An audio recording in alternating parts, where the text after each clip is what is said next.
All right, JJ, just kind of a punch to the gut for so many of us in the Tulsa sports community who, if we didn't know Coach personally, certainly got a kick out of seeing him at any event he might come to. I know he came to a lot of Bishop Kelly football games. How did that come about, if you know? Maybe it predated you, and just what did you think of having him on the sidelines with you, week after week? Well, I don't know. It's probably been about 10 years ago. I think a family here of one of my players knew him. I don't really remember exactly, but he kind of adopted us.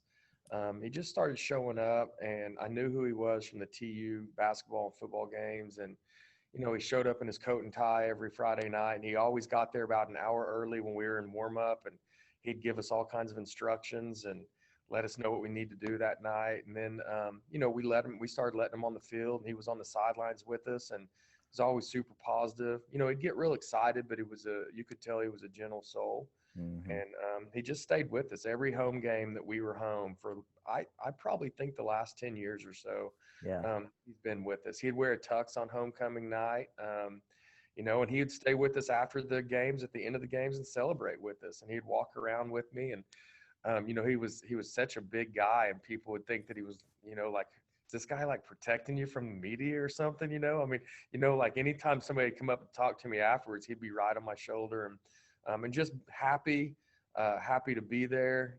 Just it's amazing what kind of impact a guy can have with a big smile and a gentle soul and some kindness. So, yeah, he really kind of became a fixture here. He's attended our football banquets at the end of the season and so forth. So we're going to miss him a lot.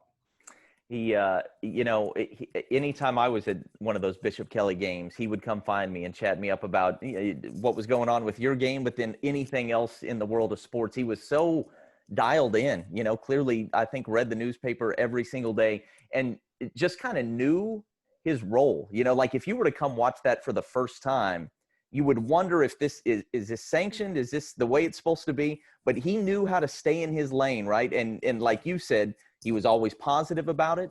He knew exactly kind of, what to say, but then also it never, ever crossed the line, right? I mean, never a guy that you had to, okay, coach, let's, dial it back a little bit. Like he knew exactly how to play his role.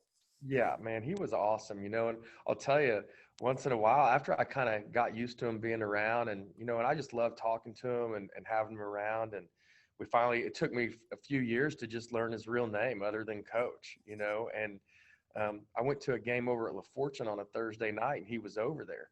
And I was like, "What are you doing, man? I'm here, you cheating on us or something here?" But I'm teasing. He went to as many games as he could at La Fortune as well, and supported, Edison and a Memorial.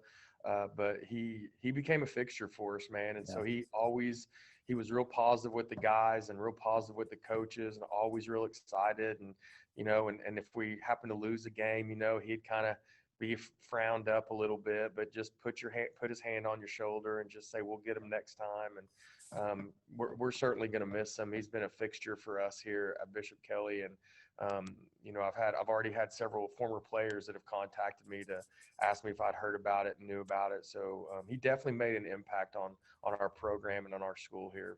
No doubt. All right. Hey, thank you so much for your time, JJ. Really appreciate it. Good stuff. Thank you. Thanks.